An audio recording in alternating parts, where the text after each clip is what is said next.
got to Haggeroo, probably the 12th of November. It was literally cold, and it affected everything you did. Everything was at least doubly hard. I mean, just such functions as food and drink were very difficult. The 1st Marine Division was continuing to advance north. A single road connected Udamne and Haggeroo. I was assigned to go up there and take position and keep the road open. At that time, we had no specific information that the enemy was near, but they came in fairly great numbers the next morning. I knew by that time, just by deduction, that Haggeroo to my rear and Udamne to the forward were both under fairly heavy attack, but I didn't realize that they were as outnumbered as they were.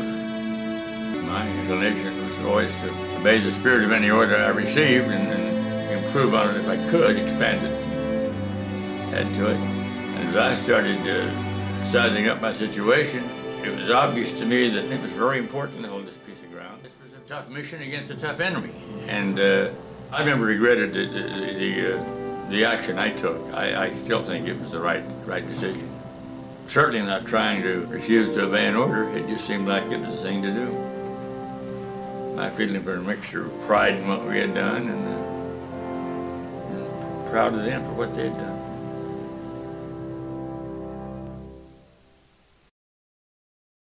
I knew Bill Barber real well, and of course he was older than I, but he graduated from high school here in 1935, and I graduated in 1945, 10 years difference.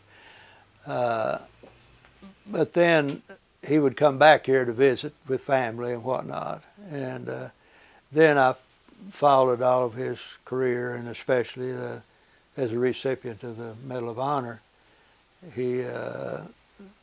He became an icon in the Marine Corps. Most any Marine is just gung-ho when you mention Bill Barber.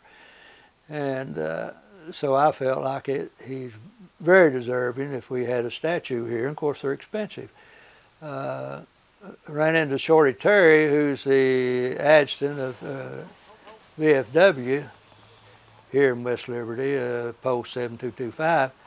And he had thought the same thing. It was really good. I said, well, Shorty, it's going to take some money. It's just a tremendous thing. I'm so elated for the people of Morgan County and for Bill Barber. It's most deserving. Lynn delivered the coat, his parka, and this past winter we had one, I guess, it was 20 degrees below zero.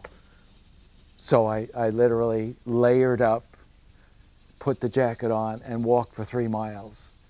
And obviously no one was shooting at me, or, you know, the stakes weren't that high and lethal.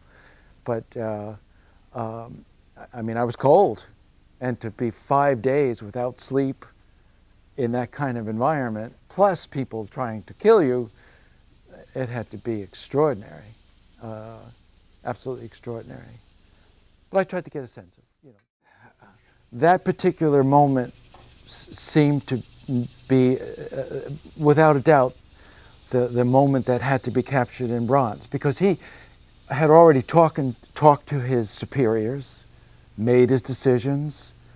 I imagine there was any amount of scuttlebutt or rumor going through the ranks.